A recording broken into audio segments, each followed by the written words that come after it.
Hello, everybody. We are back. This is Talks with Alex. Thank you guys or thank you all for tuning in again on Tuesday at 8 p.m. For my show. This is live streaming on YouTube. If you have a friend or somebody that you want to invite to watch, they can look me up on YouTube and it's called Talks with Alex. Tonight, I want to talk about a very interesting topic. I wanted to talk about the evictions moratorium. And I also wanted to talk about politics. Recently, Bernie Sanders and his former campaign manager are looking to create a third party. And they had their convention actually last Sunday where they had speakers speak and stuff like that. So I wanted to just kind of get the take on some of my friends. But before we go into all of that, I just wanted to kind of acknowledge a couple of things that have happened for me specifically. The death of Chadwick Boseman was very, very, very deep. Chadwick was a huge figure. He went to Howard University, kind of like I did. And if you know me very well, you know I have a huge, huge pride for Howard University. I love Howard University, and Chadwick was a graduate of the institution. Also, if you know me a little bit well, you know I love superheroes. I love comics and stuff like that. And Chadwick was the African-American comic book hero of my lifetime. Black Panther, Wakanda Forever. He was able to bring to life an African kingdom where there was no racism, where we were wealthy, and where we were all helping and working together. You didn't hear anything about black on black crime, well, except when Michael B. Jordan's character comes in.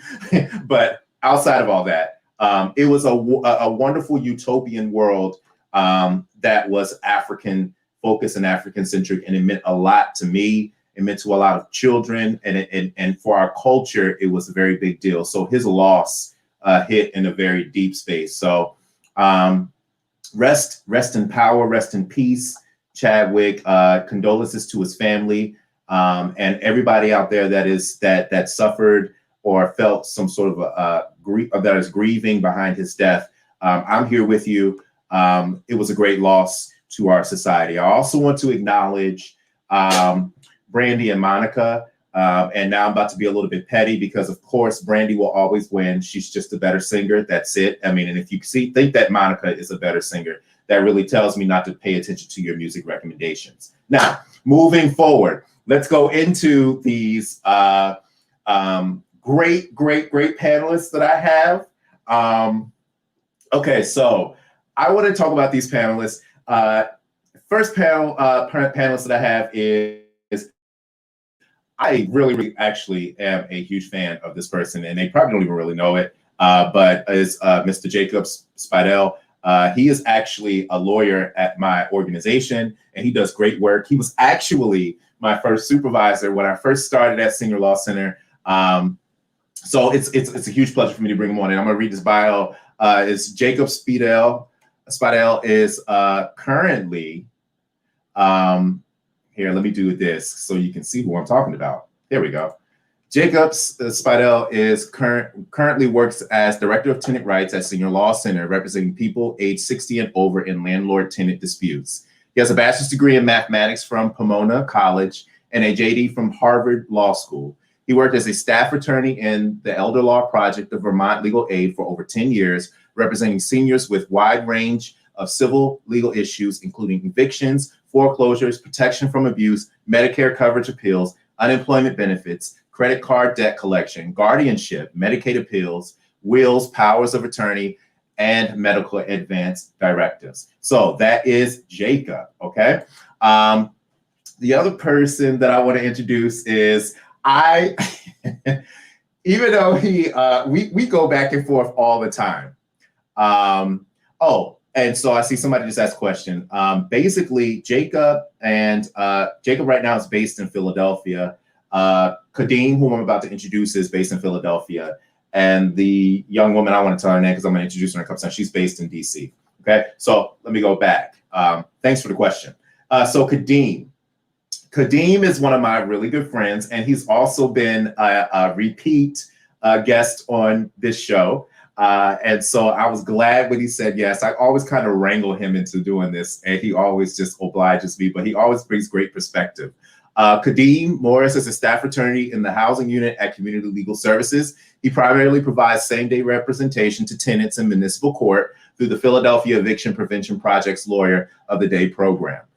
Prior to joining Community Legal Services, Kadeem was a Martin Luther King Jr. Fellow and staff attorney with the Pennsylvania Utility Law Project, where he worked on maintaining access to affordable utility service for low-income Pennsylvanians. Mr. Morris received his JD from the Pennsylvania State University, the Dickerson School of Law in 2017. He received his BA with honors from State University of New York College at Old Westbury in 2014.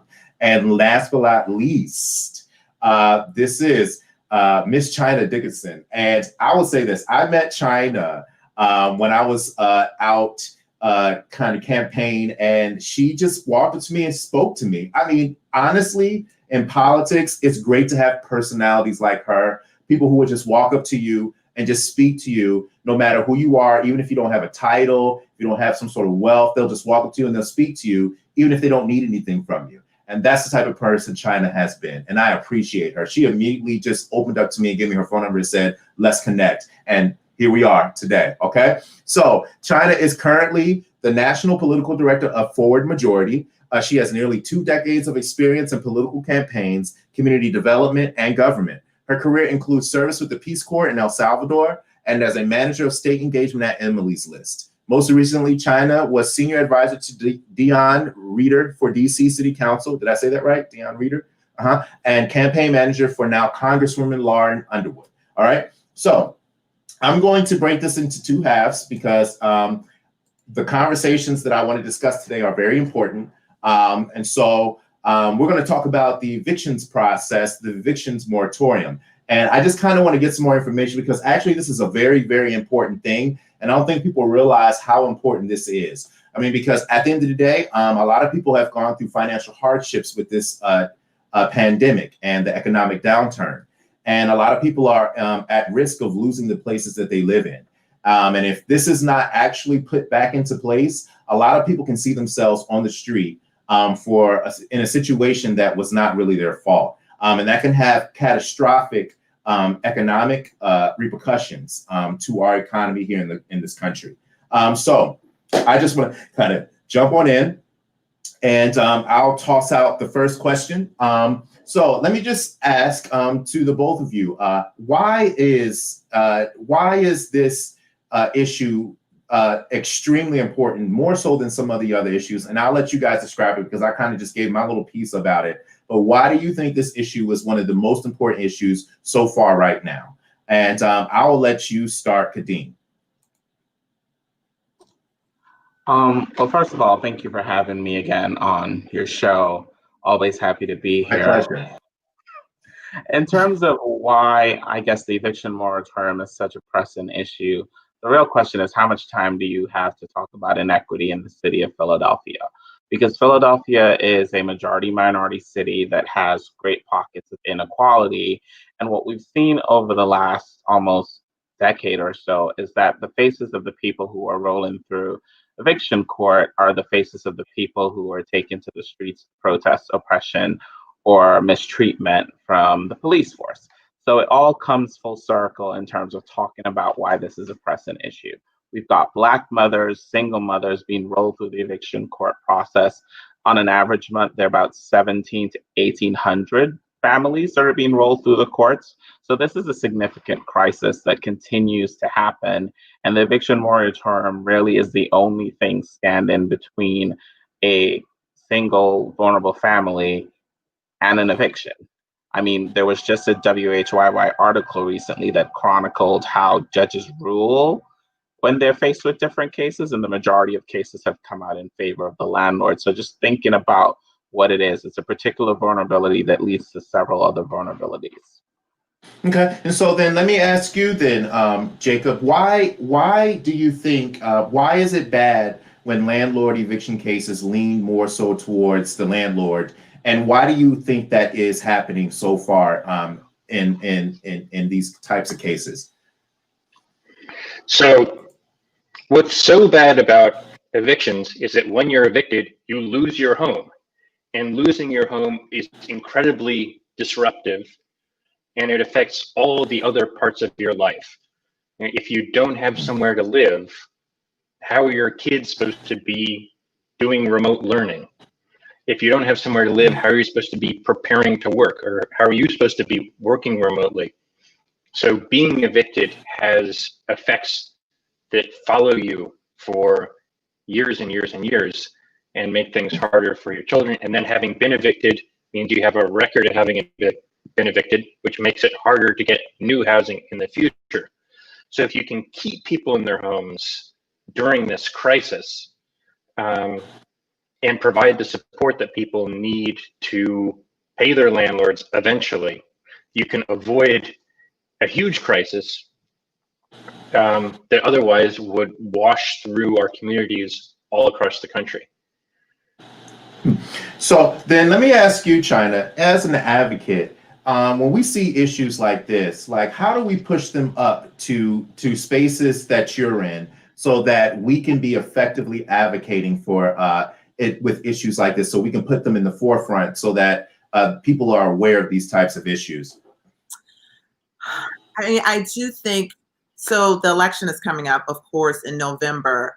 And I do think, as always, one of the ways to show your distrust, your discomfort, your anxiety, your hesitation, and your, in a sense, disgust with your elected officials is to tell them that they're fired, right? And you vote them out, you vote someone else in. That's not until November, though. And, you know, as Jacob and Kadeem said, I mean, we need help now. There are people in the chat saying, you know, this needs to happen now. I believe the only way that you can affect change now, though, is to reach out to your state rep, to your congressional member. In this case, it's Congress. So reaching out to your congressional member and, you know, but getting a good group of people together to do that. Because you, unfortunately, as one person, you're not going to make things happen. But here's the thing. You know people on your street. You have friends and you have family members that might live in the same state with you. So gather those folks and either go up to, you know, your state house, or in the times of COVID, send a bunch of emails, make a bunch of phone calls, decide to get your friends and your family members to all call within the hour of 1 o'clock. So it appears to be a flood of calls, right? Don't do it all during the day, or like everyone call at once. Those are just some tips and tricks to raising the alarm on the issue. But I do think, unfortunately, outside of, which has been spoken about, you know, an executive order from the president, the Democrats and Republicans agreeing in Congress, or the CDC, whatever other agency, as has been talked about, sort of sounding the alarm on this, it's going to be an issue. One more quick thing I'll say, though, is a moratorium is interesting to me because what happens once it goes away, though? So we're now not outside of COVID, and let's just say they're all of the jobs. Everyone gets a job. You get a job. You get a job. You get a job. But now you have to pay back rent. Mm-hmm. A lot of money. So I'm not sure a moratorium makes sense temporarily, but there needs to be a more permanent solution to then having to owe the back rent. So then let me bring it back to you then, Jacob. Where are we at right now? I know that the governor has been playing a hot potato with this issue, right? Where it's not my responsibility, or I can do something, or I can't do something, or, you know, since the federal government's not doing. Where are we at with this right now when we're talking about help getting this moratorium reinstated as we're going through this pandemic? Yeah, so viewers need to look at where they are, because there are different levels of moratoriums. So we're here in Philadelphia. So Philadelphia city government passed a moratorium. Then there's also a state moratorium that was in effect. And then there have been efforts to have a federal moratorium. And I'll talk about each of those levels. So in Philadelphia, City Council passed an Emergency Housing Protection Act, which had a number of different provisions, one of which was an eviction moratorium that ended at the end of August. But it has some provisions that are still in effect and still provide protections for tenants. And so if you're a tenant in Philadelphia, you want to call a legal service organization to find out what your rights are, go to phillytenant.org to read more about your rights, because you have rights for things like a right to set up a payment plan, even if your landlord doesn't want to. You have the right to waiver of late fees, even if your landlord doesn't want to. But if you're outside Philadelphia, somewhere else in Pennsylvania, then you were protected by the governor's eviction moratorium, which was statewide, and it ended at the end of August. And there were efforts to get the governor to extend that moratorium. His latest word is that he thinks he doesn't have the authority to extend the statewide moratorium, and he's calling on the legislature to pass an extended moratorium. And there have been some bills introduced, but who knows how quickly those will move and whether they'll pass. Then on the federal level, the CDC has put something in the Federal Register today, which is supposedly going to go into effect on September 4th. So this is hot off the presses. And this would be a moratorium on evictions that would be in effect through the end of December. But it would only apply to certain people and to only certain types of evictions. And we're still looking at it and trying to figure out exactly what it would mean. But it looks like people whose income is below a certain level, if they sign a certain statement verifying and swearing that they meet certain requirements in terms of loss of income and trying to apply for rental assistance and not being able to pay their landlord, if they sign this thing, then their landlord wouldn't be able to evict them until after the end of December. And this could make a big difference for people all over the country because it's coming out of the federal government. Okay. It's not as strong as it would be if I had written it. There will be some people who fall through the gaps. It only applies to people who are being evicted for non-payment, which could be a loophole that landlords could use to try and get people out for other reasons. But it certainly puts a lot of tenants in a better position than they were before this was issued.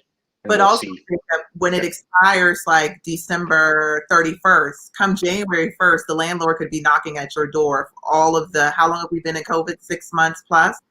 They could ask for all of that money. Because to your point, they didn't write the law well, right? So your landlord could come to you on January 1st and ask you for $10,000 in back. Well, then let me ask you a question then, and I'm going to bring this to Kadeem. So apparently, and I think China is kind of hitting at this has probably been an ongoing issue, right? So what have you seen locally that or like, I guess statewide, that politicians have been trying to do to kind of curb, and has this been a crisis that has kind of been going unseen? So I wouldn't necessarily say that it's a crisis that has been going on unseen, but it's a crisis that's kind of been going on addressed for quite some time. As China mentioned, we've been in this moratorium since March, and people have been struggling since March. And there have been things that have been done on the statewide level. The city, of course, first did a round of rental assistance, $10 million, I believe, in March or April, which was oversubscribed. They got 10,000 applications. They could have helped maybe 3,000 or 4,000 families. Now the state has put in place rental assistance. That is, I think the application period actually closes at the end of September, but that's only $750 per month for up to, I think, 6 months. Now, when you think about what $750 a month in rent actually means for the average family in Philadelphia and for most around the state, that doesn't cover your rent. It may not even come close to covering your rent. So there are efforts being made to address the issue. I think it's just an absence of the right people being at the table and giving due consideration to issues that are being faced by people. Because if I had written it kind of like Jacob, there'd have never been a $750 cap, because that's just not workable. It doesn't represent the realities that our clients are facing. And like, someone may have fallen behind for 2 months, and if their rent is $1,500 a month, that's $3,000. And you giving them $750 a month puts their landlord, and their landlord, of course, has to agree to accept the $750 and waive everything else. So let's not even talk about the fact that they can't collect late fees, whether or not we feel that is legally justified or they're entitled to them. They now are capped at $750 if they participate in this program. And there's also an eviction moratorium that's tacked on to the back end. So landlords have really sort of refuse to participate in this program because of all the additional requirements or strings that come with the receipt of this money. So tenants are kind of still in limbo, and the only thing that really protects them is an eviction moratorium or some change by the state legislature, which may be coming down the pipe at some point to really address the issue of how this money is being distributed. So let me just ask, and I'll bring it back to Jacob to kind of describe what the program is that you are talking about. I know in the bio that I read for Kadeem, it kind of talks about the Philadelphia eviction program, the Philadelphia eviction prevention program that we have here in the city and in some of the other states where we have the right to counsel. Can you do a little bit of describing to me what exactly that is, and what exactly you kind of do in this process of evictions and that whole world and sphere? Yes. So in Philadelphia, evictions are filed in municipal court, which is not where most cases are filed. And so that's a separate question. Why is it that eviction cases are filed in a court that has a different process from most types of cases and doesn't require the same type of service of notices that other types of cases require? Why is it less important to be removed from your home than to be sued for $20,000? So cases are filed in court, and it's illegal for a landlord to remove a tenant without a court order. And tenants out there should know that. You know, I hear from tenants every day where landlords are saying, eviction moratorium is over, I'm going to come throw you out, or you better leave right away. And tenants need to know their rights, that it's illegal to remove a tenant without a court order.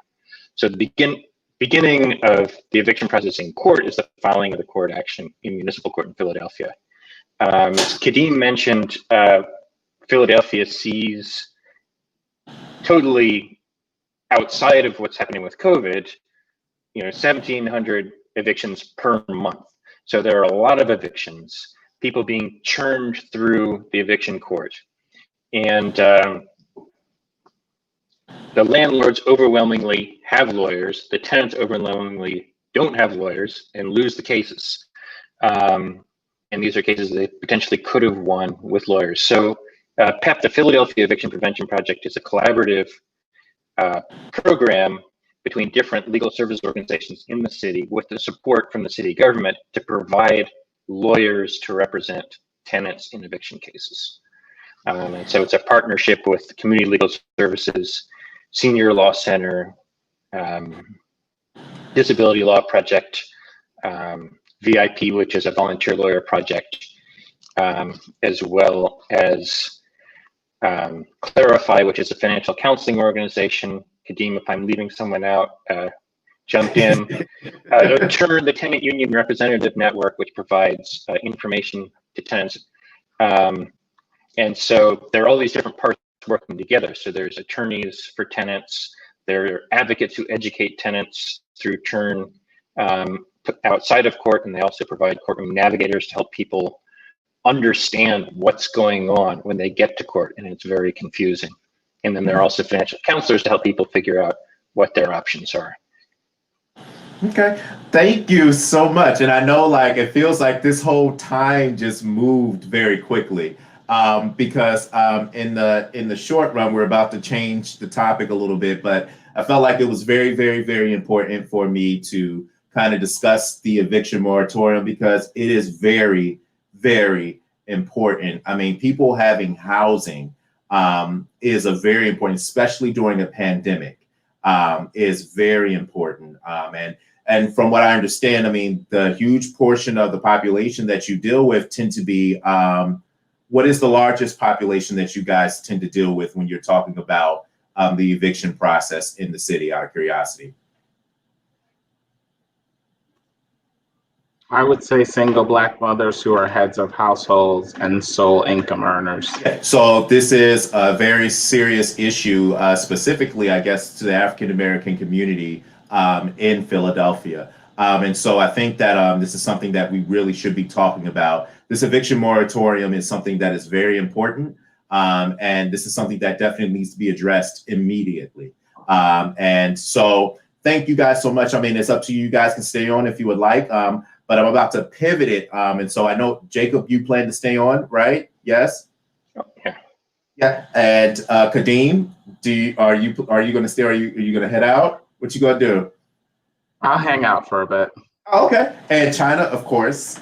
This is your wheelhouse. I'm sorry.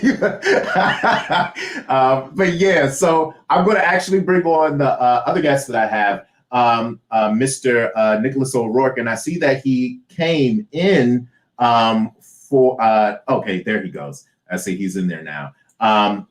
So I'm going to kind of just talk about who Nicolas O'Rourke is for a second, because I don't know if I received his bio yet. But I'm going to kind of just talk about who he is, Nicolas O'Rourke. And I'll say this is very interesting. I was introduced to Nicolas O'Rourke first by my good friend out in Cincinnati.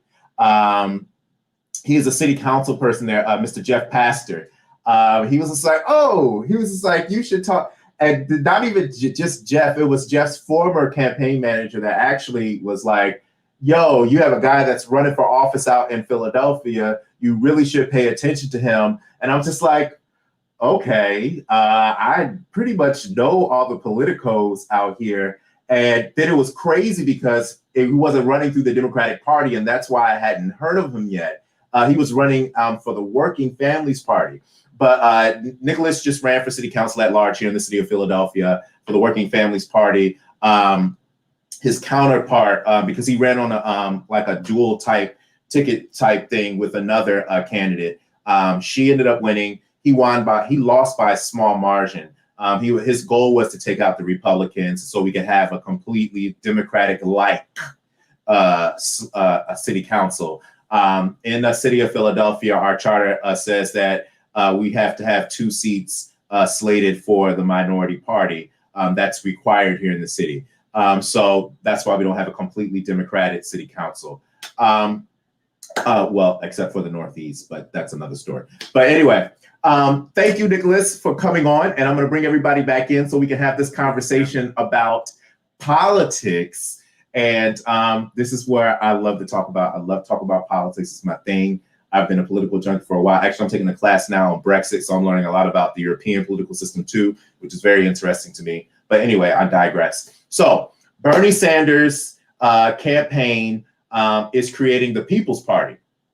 And they had a convention on last Sunday, the 31st. And they had a number of speakers speaking because, I mean, there's a lot of people are tired of the 2-party system that we have here in our country. And they feel like the Democratic Party is not giving them what they want, and the Republican Party is not giving them what they want. And so I think what they're trying to do is create a different party. Now, this is, I decided to bring Nicolas on because Nicolas ran under the Working Families Party, which was actually kind of popularized by the mayor of New York City, Mayor Bill de Blasio. When he first started running for office, he ran, and the Working Families Party actually helped propel him outside of the fact that Weiner was just not smart. But anyway, he got caught up in a scandal during the campaign, which was just, I don't understand, because Anthony Weiner was a great advocate. But like, he got caught up in a scandal and then got thrown off, and the Working Families Party was able to push Bill de Blasio and his family in. So having said all that, I just babbled. What do you all feel about a third party being created in this country? And do you think that it would be something that is needed? And I will start with China because she is the lady here, and then we'll work our way around. So China, do you think a third party would kind of solve some of the issues that we have? Specifically like issues like this, when we're talking about evictions, where we feel like politicians are just not doing enough? Well, first, in order to solve the problems, you have to win. And as a third party, that is not happening in our country in the next, 10 years, that a third party will win, because there is not enough actual support, and I say actual, because people like to shout and holler and scream in the street and on social media and in all of the things. And then when it comes time to actually take your behind down to the polling station to cast your vote, you're nowhere to be found.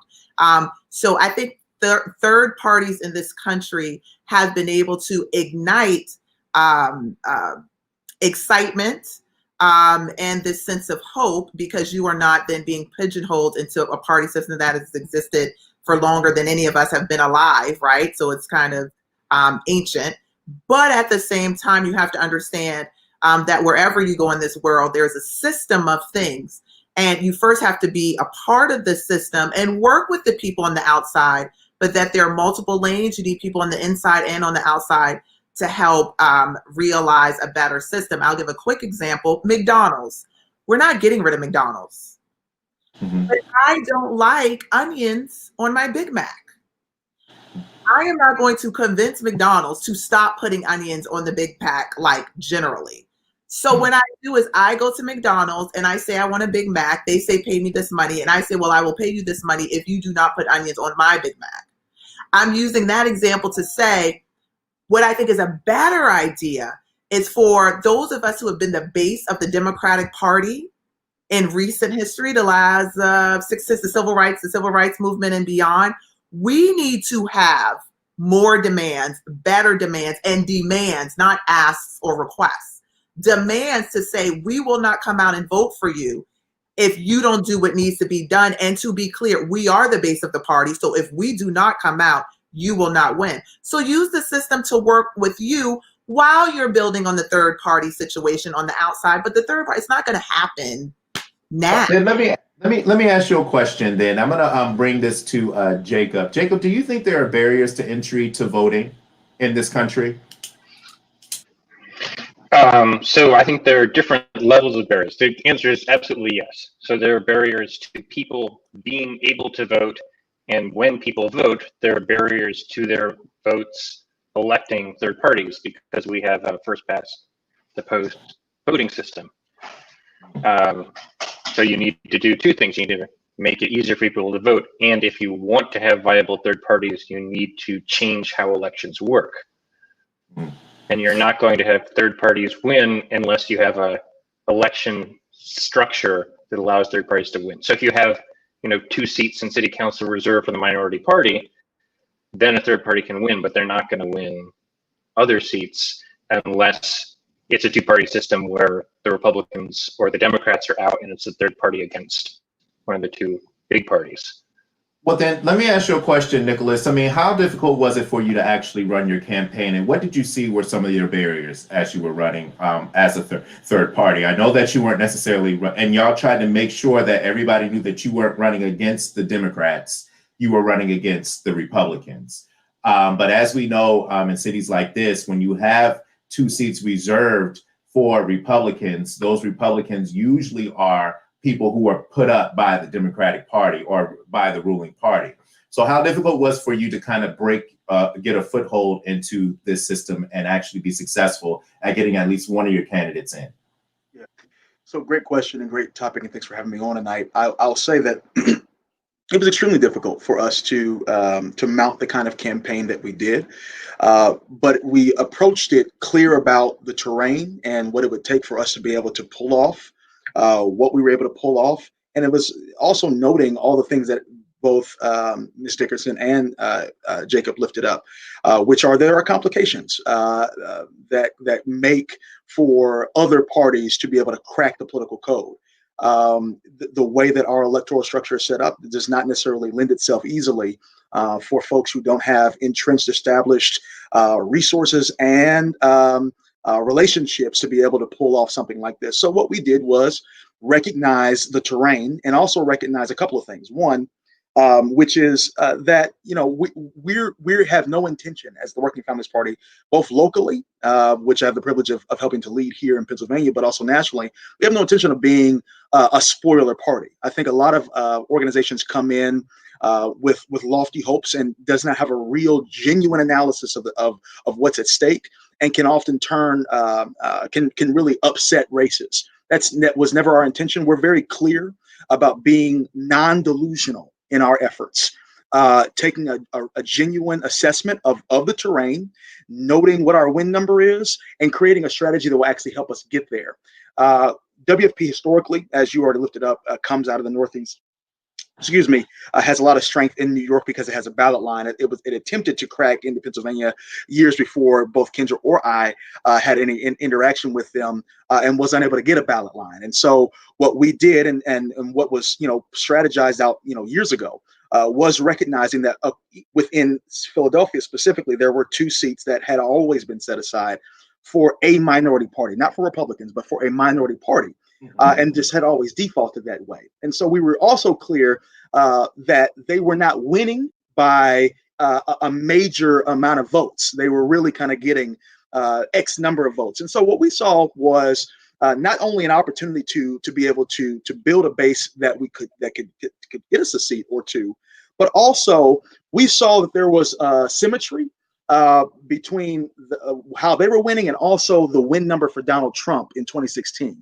And so what we were seeing was not just an immediate win of being able to secure power within the city, but also long-term for 2020 to say, if we could reactivate, as China lifted up, those voters who did not show up in 2016, we could also flip the terrain or change the terrain for the general election in 2020. So we're not looking to play as a political party at the national level just yet. We know right now, based off of how things are set up, that's not realistic. That would be delusional. But we can make a major impact, as we have in years past, in making sure that we're counting the votes and saying, okay, as we build our base and grow our base at the local level, because we know third parties can win at the local level, we proved it.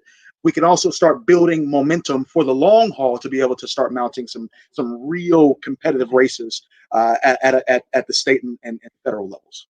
Well, then let me bring it back to you, Kadeem, because my grandfather always asked me this question. And when it comes to politics, right? I mean, a lot of times we hear in politics that both the parties kind of they always cater to a specific population in our country, and they marginalize or just use other populations to get them a win, and then they discard them. Do you think it's really a cultural or racial issue, or do you think it's an issue of wealth while we see the inequalities that we see here in this country? I think it's all of the above when you look at it. The first problem that we have as a community, whether you want to look at the Black community or a Hispanic community, is that we're not really a monolith, and we don't rally around the same issues in the way that the white community has found themselves to be able to support issues or core values. And the systems are designed to protect them, so it requires less from them to engage with the system. Like when they think about a political opportunity or Democratic versus Republican, they're voting their ideology largely, whether it's informed by religion, family history, or lineage. That's where they are. As an African American voting in the presidential election or just a general election, the calculus is usually who's less likely to harm me, not who can actually advance issues that I care about, because we're not at the stage where either party cares to consider the issues that I care about. Because if they did, it would be a completely different conversation, and we would not be having the things that are coming out of the highest office in the land, coming out of the highest office in the land. So we're working backwards in terms of self-preservation and not actually being able to activate on a very national level our agenda. And we see that just in the response to the recent events of the last 6 months and the way messaging has been done both in the media and through both political parties. Yes, now we have a Black vice presidential nominee, but would we have had a Black vice presidential nominee in February? Would that have been where we were if we didn't have the events that have taken place? So we're very much on this self-preservation, who's least likely to harm me, and even the messaging that's coming out of one of the main parties. I mean, in 2016, it was, what do you have to lose? In 2020, it's, I'm not that person. So that tells you very much about the values, and it's because we don't have the resource base to be able to buy into a political party in the same way that families that have had institutional wealth for generations built on our backs can buy into political parties and control conversations, state races, Senate races. even local party races, we don't have that kind of wealth base built in. And also, we also have the cultural issues based on how we've been treated by the systems that have been basically put back in place to oppress us. We are now operating from a point of view of what is least harmful to me as a person.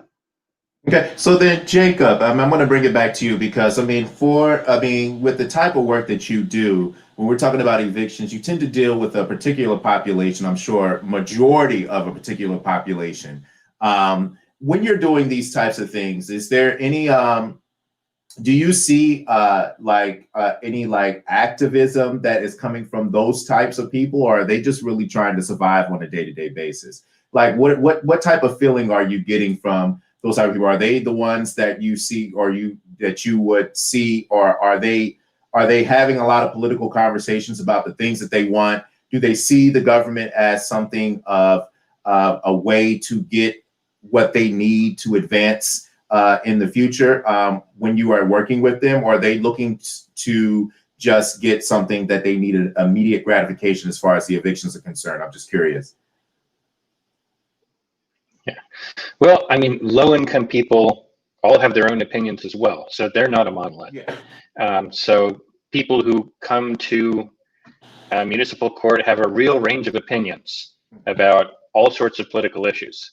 But they do generally have in common that they are focused on their immediate crisis, and that limits their bandwidth for dealing with broader systemic issues, even if they recognize that these broader systemic issues are harming them. Yes. They need to focus on where they're going to be living, a month from now, and if that takes up all their energy.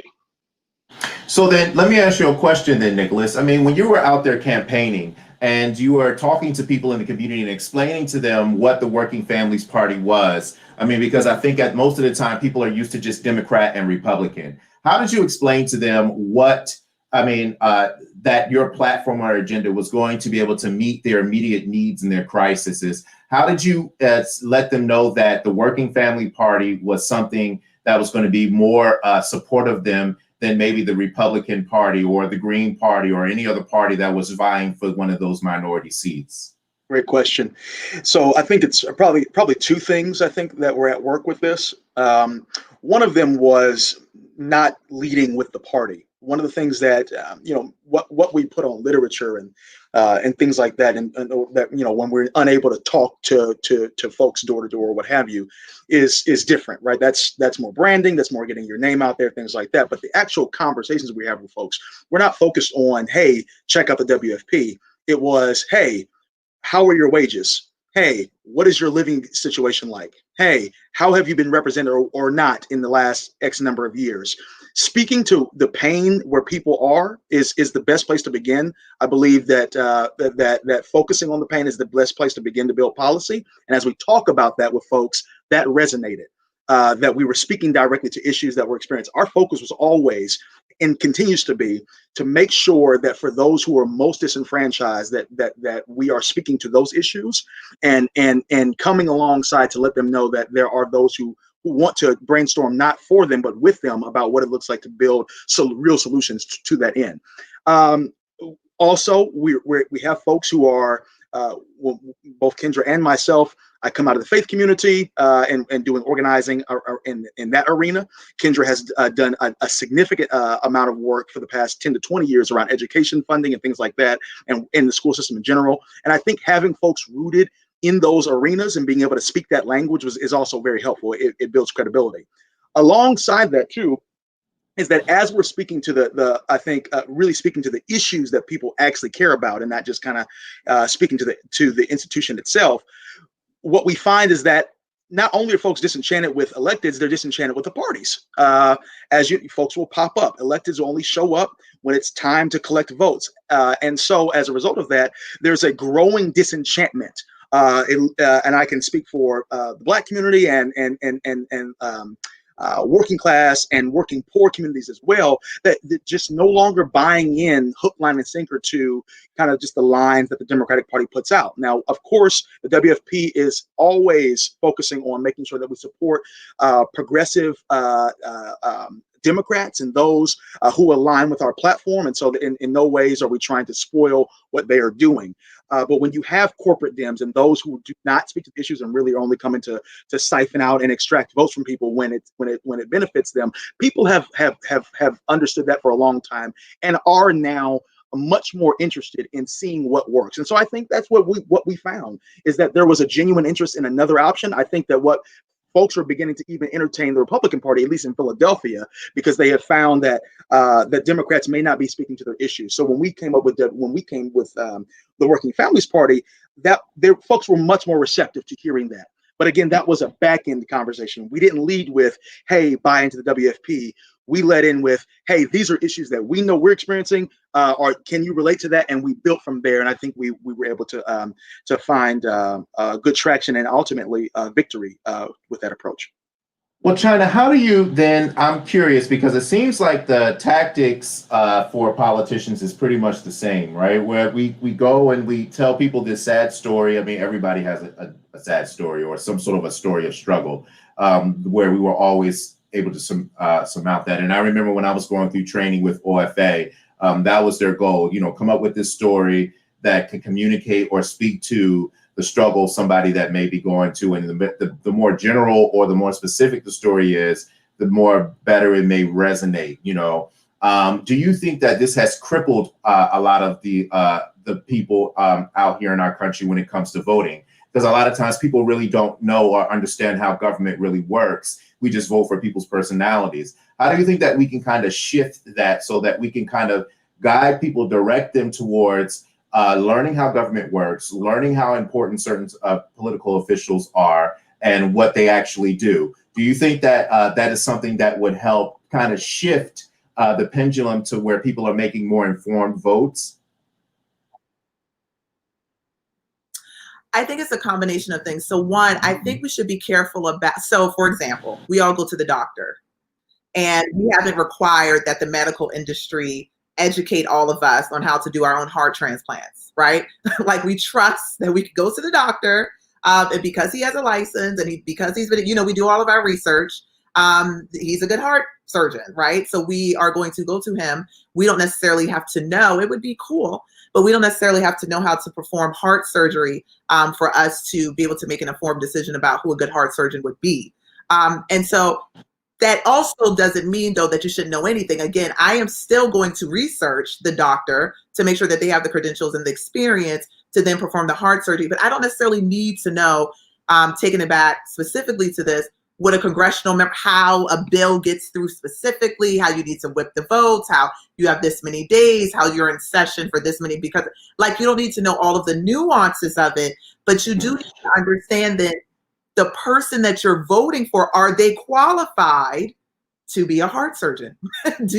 Are they qualified to be your congressional member, your state legislature, or your city council member? I think that's what we're missing. I actually think, to Nicolas's point and the example you're bringing up, Alex, that it is important to tell your story. I think too often, and the Democrat has this problem, and I'll give you a very recent example. President Trump just pardoned, I'm going to mess her name, Anna Marie. He just pardoned her from prison. She was serving a life sentence. Yeah, I know what you're talking about. Yeah, go ahead. And President Trump has now pardoned more people in United States history than any other president. If my issue is that I have been pardoned, like so many African-American people of color, men, I have been pardoned, or I have the chance, the hope of being pardoned, that is my issue. So I might, and I'm gonna say this as a Black woman, if I am serving life in prison, I don't care if President Trump says the N-word 50 million times on TV. If I think that there's an opportunity for me to be released or pardoned from prison, I am voting for Trump. And that is my issue. I'm serving a life sentence. I have had cousins taken away from their families. My father, I never got to meet him because, not me personally, but our community is being destroyed by certain things. And again, I understand there's more nuance. I'm a Democrat, so I understand there's more nuance to this. but I also have never had to serve a life sentence in prison or know someone who has. So Democrats, really, to Nicolas's point, what we should first be saying is, what does your family situation look like, and how has it been harmed by the policies of this country? And when Trump is able to point to the crime bill, right? When he's able to point to all of the marijuana policies, these are all Democrat things, right? That have imprisoned so many of our people. And then he can also point to how he has pardoned those same people. That's going to be tough for Democrats to just say, well, vote Democrat and stay with us. No, this is my issue, mass incarceration. Tell me what you're going to do. So I need to hear about the issue and not just vote for the party because y'all have been riding with us since the 1960s. Well, Jacob, I know that you come from Vermont, right? And that's where one of my favorite senators hails from at the time. And he has been an independent for years. How do you think that he was able to communicate that and be able to be successful to reach the U.S. Senate as somebody who was not a part of either parties? How do you think that he was successful doing that, out of curiosity? Yeah. Well, one thing to keep in mind is there is a third party in Vermont, the Vermont Progressive Party, which is, by some accounts, the largest, most successful third party in the entire country. You know, it has more elected officials in the state legislature than the Libertarians, the Green Party, nationwide combined, just in the Vermont legislature. Now that speaks to how hard it is for third parties to elect people, but it also speaks to Vermont having a willingness to vote for a third party. Vermont, Bernie Sanders was not really involved in building the Vermont Progressive Party. It grew out of people who were his supporters on the Burlington City Council when he was mayor of Burlington. So when he was elected mayor of Burlington, he was running against Democrats. So even though it was a very Democratic area, the Democrats were not fans of Bernie Sanders because he was beating their candidate. And so he couldn't get things done without supporters in city council. And his supporters in city council became the core of what was eventually the Vermont Progressive Party. But Bernie Sanders was not really involved in building the Vermont Progressive Party. And that was one of the criticisms that he got from progressives, that he ran as an independent instead of as building the Vermont Progressive Party, because he wasn't really interested in building a third party. He was interested in being elected as an independent. And I think that was because of a successful calculation that he would get more votes as an independent than as a member of a third party, running for Vermont's single House seat and then later for the Senate. And in many elections, he ran in the Democratic primary. And then if he won, he would decline, but he would negotiate with the Democrats that they wouldn't run somebody against him. And he would also, in some elections, he won the Vermont Progressive Party nomination as a write-in and then declined to run. And this was something that was agreed to. So he was negotiating with the parties and very conscious of what the party system was. And he was working to try as much as possible to make each election a two-candidate election where he could beat the candidate who was on the other side. So, you know, when he first ran for Senate in 2006, it was him and the Republican, and the Democrats, you know, didn't really run a serious candidate against him, and they encouraged all the Democrats to vote for Bernie Sanders because he recognized that there is this spoiler effect. Every race in the first past the post system really comes down to two candidates. And in the elections that the Vermont Progressive Party wins for state legislature, they're running in a place where the Republican Party is weak enough that it's an election between the progressive and the Democrat, or they're running in a place where they've got the Democrat to step back and it's the progressive against the Republican. But if you have a three-way race in a first past the post system, you're splitting the vote and you have that spoilers that Nicolas explained that you want to avoid. So So Jacob, you're saying that Bernie Sanders isn't this person that people think that he is. you know what you're not going to do is have His politics very well and has been doing so since his inception into politics. Is that what you're saying, Jacob? Because that's what I heard. Right. Well, I mean, you can't win elections unless you're paying attention to who the candidates are The and people negotiating with the parties. Senator Sanders is anti-establishment, anti-politics, anti all of the things. Seems to me like he plays chess really well. Well, then let me just I always love when inside information comes and informs the actual story. So then let me ask you a question. I mean, on the last conversation that I had about the conversation before last, I had one of my good friends on here, Rashad, and he gave us a great dialogue about what an advocate was and what an activist was. And I think sometimes specifically in this city, I mean, I think that there's a kind of an attraction to the activists. I mean, just considering some of the history of, people like Cecil B. Moore here in the city, and some of the people like when you're talking about John Street, who come in with an activist-like feel, and people are attracted to that because they feel like once the activist gets in, the activist will really make extreme change. But as Jacob politely informed us, there's a certain amount of politics that needs to be played to be inside these systems. Let me ask, how is it a good thing? I mean, because I feel like sometimes when you get into the system, you become the system. Do y'all believe that politics is really the way to get a lot of these things fixed? Or are there other avenues that may be more effective than to being an elected official, or even creating a third party? And I can just toss that question to Nicolas, and then we'll bring it back to Kadeem on that one. I'm clear that, and this is one of the things that I hope to, not just me, we hope to push across and get folks to understand, is that elections are tools in our toolbox.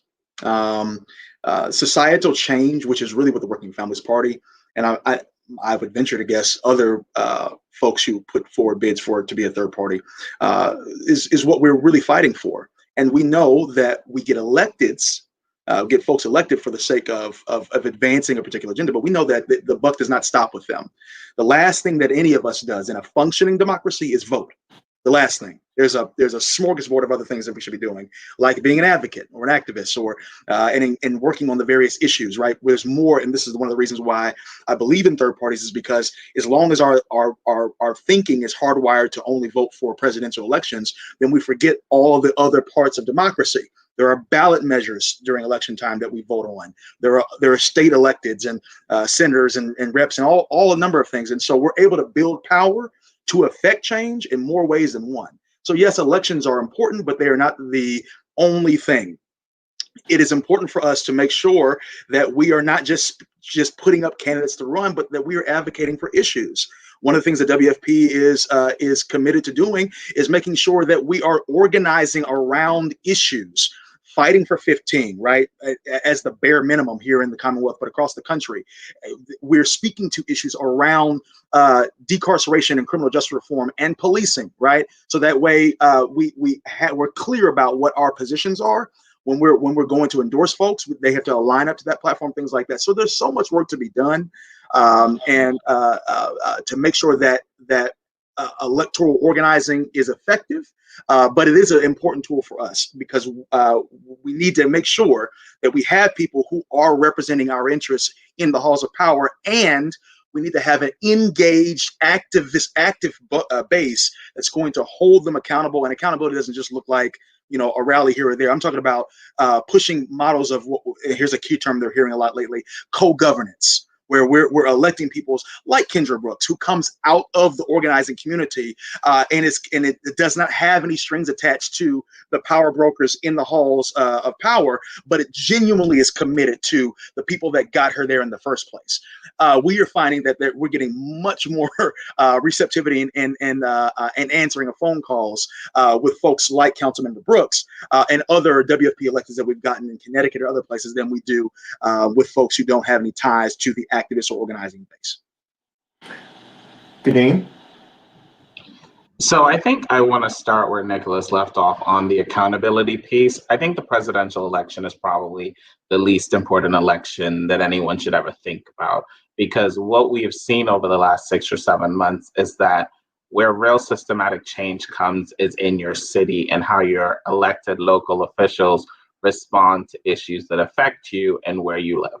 Like, we've seen the absence of leadership or leadership that we don't like at the federal level. And the people who have really risen to the occasion are those who we have hopefully chosen with some real thought and the hope of holding them accountable. Even city council here in Philadelphia acting to respond to the eviction crisis because they know, or they stepped out and campaigned on these issues, are now showing up for the communities that they care about and represent to really take action. So when we think about accountability, activism versus advocacy, everything has to really work together. And we shouldn't think about like a presidential election. It should be who's running down the ballot, who is going to be the next judge, who's going to be in the mayor's office, who's going to be the commissioner on walk board, because these people's ideologies and their belief systems have more of an impact on the way you live your day-to-day life, whether it be in the city of Philadelphia or anywhere else in the world, than the federal government does. Like, the state constitution is way more robust and way more liberal than the federal constitution could ever be. And there's just so much there that we don't use and we don't reach into. And that's why city council members and various elected officials get to stay in their positions of power, because we're not really engaging with the power base and holding the right people accountable. We're just out there saying, oh my God, it's a presidential election. Who should I pick? Who cares about criminal justice reform? Well, do you have the right DA in your state? Because if you don't have the right DA in your state or city, then we're still going to go to jail, regardless of what the federal government does. Like, decriminalization of marijuana goes a very long way in Philadelphia, and it's not decriminalized throughout the rest of the state or at the federal level. And we can think about like, oh, Joe Biden or Kamala Harris are going to push for that. But where it really matters is, will cops arrest you in your city or municipality for possession of, I think they're called dime bags, of a dime bag of weed? That's where the buck hits the road. Those are things that we really have to focus on. Kadeem, you know what's called. Jacob, you want to chime in on that? I agree with everything that Kadeem said about the importance of electing people at all levels and not just focusing on the presidential election. And that power comes from many places, and having power makes it easier to get power, because if you have power, you have some influence over how elections are structured, how easy it is to vote, we already see some states changing the voting systems. We see Maine having instant runoff votings. We see California having top 2 primaries. And so there are ways to change elections to weaken the hold of the 2-party system. Okay. But yeah. Yeah, China. Yeah. So I'm going to let you close this out. I'm sure you have a lot of thoughts swirling in your head right now. Go ahead. Well, I'll first say my very professional response to your question is that if you want good fried chicken, you can't just season it with salt, right? Other things have to happen. I do think, though, going back to what Nicolas said, we have to do more as the Democratic Party. I think what the Republicans are great at is messaging. If you turn on Fox News any day, any time of the week, you hear the same thing said verbatim. I learned this in messaging training. when you take messaging training, they actually play Fox News clips, not clips from CNN or MSNBC. It's Fox News, because those people know how to stay on their talking points and they do not deviate. The color is green. It's not mint. It's not sea foam. It is green. And Democrats tend to do this. Well, it's mint. Well, it's sea foam. Whereas you can't be that way. People want to hear, as Nicolas said, about the issue that best resonates with them. And I think Democrats have been stuck so much on, we know what the people want, so we're going to tell them what they want. They should just vote Democrat, and we're going to do what's best for them. Instead of allow co-governance, allowing the people to talk to you, have a relationship with them, so you cannot get a better sense and understanding of what they want. And because they are not the heart surgeons, right? You then, as a congressional member or the representative, go into those halls and you form and craft the policy to get them what they want and what they, in combination with what they need. So I am just hoping that we see a better system of legislators corresponding and relating with activists. That's where I see the correlation between the two, so that we can get the people, we can get us what we need. Well, and we will close. I got to get me some good fried chicken with something more than just salt. I love that. I love that. Give me some Laurie's on there, maybe some Qdoba, something, some Adobe, some salt. But look, I'm going to close this out by saying you guys are more than welcome at this point to kind of put out there anything that you want everybody to know and how they can stay connected to you if they would like to after we leave the show. So I'll let Ms. China Dickerson go first, and then we'll let Nicolas go, and then Jacob, and then Kadeem. How can they follow your careers, and what good thought would you like to leave with the audience? So you can follow me. I'm on Twitter, the only China D, as in China Dickerson, the only China D. And feel free, I am still super busy, but encouraged and willing to help folks, Alex, who are running for office or who are interested in knowing more about the process, especially young people, people of color, women, people from marginalized communities. I'm willing to help in any way that I can. And what I will just say, and again, it's been said, vote in November for President of the United States, but also please, please, please never neglect local elections. Go from the top all the way down to the bottom, because if you do understand the Constitution and how this works, you actually have more power on the local level to affect change than you do President of the United States. That's sexy. Trump is hilarious and stupid.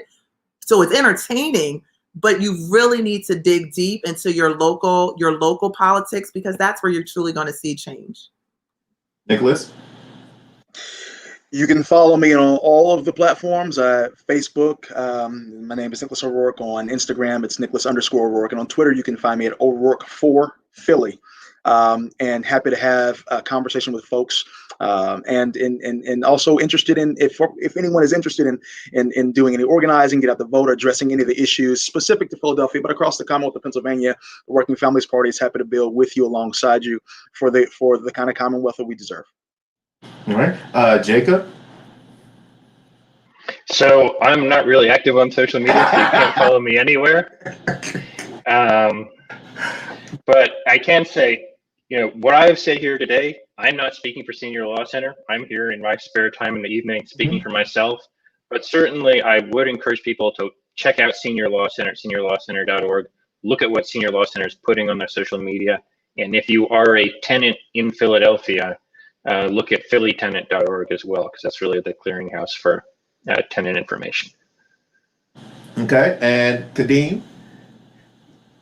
So I guess I should lead with the same disclaimer that Jacob just gave. I'm here in my personal capacity and not in my capacity as an employee of community legal services, but just generally, I'm encouraging everyone out there who might be listening to this broadcast and in need of some sort of assistance, maybe with evictions or just general legal issues, to reach out to either Senior Law or the Philadelphia Eviction Prevention Project so that we can see if we can get you some assistance.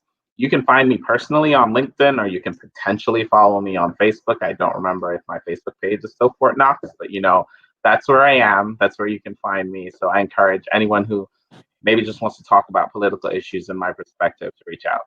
All right. Thank you all so much. I really, really appreciate all of you for doing this for me. And hopefully I can bring you back on again another time and we can have a larger conversation.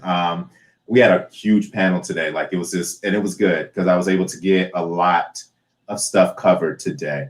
But thank you again. And I'm going to go ahead and do my last little piece and then I'm going to sign off. We're at 9:10. All right. Thank you guys so much. All right. So after all that, I mean, you know, at the end of the day, I am a bleeding, cold, hard liberal. You know, I am a Bernie Sanders fan, and I am fully aware of all geez, I can't even talk. All the boundaries to entry, or like barriers to entry. What is wrong with me right now? Yeah, I'm fully aware of all the barriers to entry, and trying to create a third party in this country is something that's probably very difficult. But I will say it's probably something that's very much so needed. Because we only have two parties, it's made it very easy for corporate and corporations to actually flood our politics with money and influence legislation so that we are not able to care for our citizens as well as some of the other countries that happen in Europe. I mean, European countries tend to do a lot better than us is when it comes to like social programs for our people and our poor and kind of taking care of the populace. So, I memean, after all that, like I think China said, and I think I'm going to start using that. I mean, if you want good fried chicken, you're going to have to put more than just salt on there. Or I'll add, oh, you have to put more than just salt and pepper. You're going to have to add some other things to make it some really good fried chicken. And I think, and I look at the government in the same way. If we're going to want good government, we got to make sure that we have all different types of candidates inside our local, state and local and federal government. So that the number of different types of ideas will swirl around, and we will make sure that we get a lot of different things for people inside a country that is as diverse as ours. As usual, guys, thank you so much for watching. Thank you so much for following me. I can put it out there. You can follow me on YouTube. Subscribe to my channel. It's Talks with Alex. There are other great talks that you can listen to. I have great and amazing friends that have all come on and have contributed to great conversations. If you have any suggestions for conversations, you can feel free to email me at jay8390@gmail.com. Or you can shoot me a message here on Facebook. I'm Alex Daring. You can shoot me a DM and let me know that you would like to be on the show or a suggestion of a topic that you may want to listen to. I have a lot of great friends that do a lot of great things. And because of these conversations, I've been able to bring them together and talk about topics that really matter to people. All right. Please make sure you're taking care of your mental health while we're going through this pandemic, because we are still in a pandemic, and be safe out there and stay healthy. And that's it for tonight. I'll see you next week, guys, for Talks with Alex at 8 p.m. Tuesday.